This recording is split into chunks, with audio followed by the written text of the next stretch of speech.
The Apothecary Diaries is a light novel about a girl that gets kidnapped and sold to be a servant at the rear palace in which the Chinese emperor's harem resides. A wide knowledge of poisons and an aptitude to be naturally attracted to mysteries gets the attention of the beautiful eunuch that runs the place. He then hands her problems to solve and quickly has her unravel a bunch of secrets, some that probably shouldn't be unraveled. Beautiful eunuch, you might ask, is this a historical romance?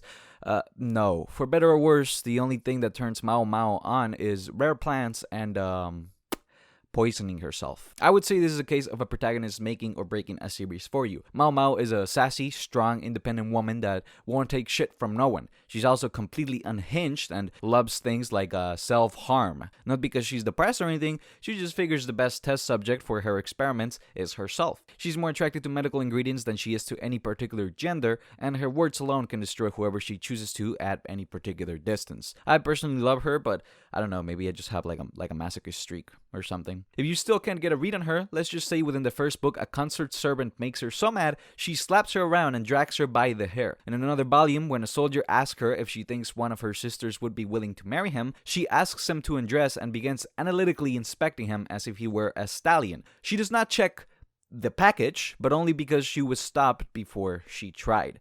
When she's trusted with a kid, she quickly gives him the affectionate nickname of Little Shit, and later in another book, she lands herself in a pit full of snakes and poisonous insects. Needless to say, it's the happiest she's been throughout that volume, and yes, she cooks herself some snake meat. So yeah, Mao Mao just being who she is a big part of why the series is fun, but this is also one of those series that starts small and then builds momentum throughout the volume until it all culminates together at the end. While each chapter tends to be an individual mystery to solve, all of those mysteries leave behind a trail of breadcrumbs you can and probably should pick up on because they usually lead to one last big mystery at the end of the books. It is incredibly cathartic when a bunch of relatively simple and lighthearted mysteries lead to a dramatic, incredibly well-written revelation a couple of volumes later.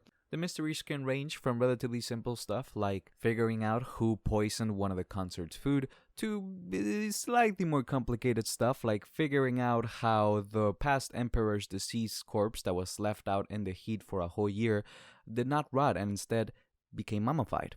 And yeah, the writing. I will not say anything for fear of spoiling things, but let's just say this is a series that can just reveal a heavily dramatic plot point with no build-up to it, and then manage to make the background to the revelation so emotionally poignant, you're totally invested in what's going on by the end of like 2 chapters. There's really no way to describe how good the writing is without spoiling things, so I guess the closest example I can give is that this is a case of characters existing for a couple volumes, and then a secret of theirs being revealed that just fleshes them out and adds a completely new angle to who they are.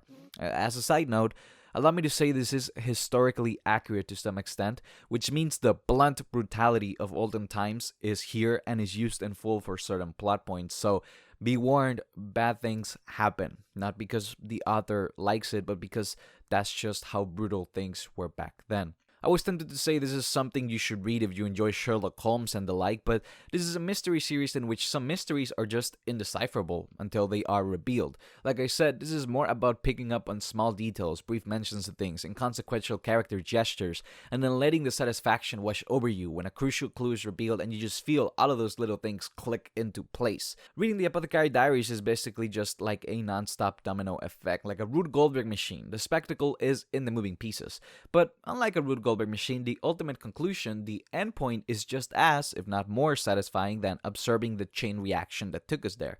If you love mystery, strong female protagonist, absolutely unhinged female protagonist, historical fiction, historical drama, thrillers, ascendance of a bookworm, setup and payoff, and stories that make you go, how far ahead did the author plan this stuff?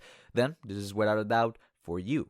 But the series is at 11 volumes and counting, so if you don't want to commit or simply don't want to wait, don't worry. This is one of those series that wraps up pretty much all loose ends early on and then starts up a different plot later. So you're good if you want to stop at volume 4. It will literally just feel like the end of the series. It's just that conclusive.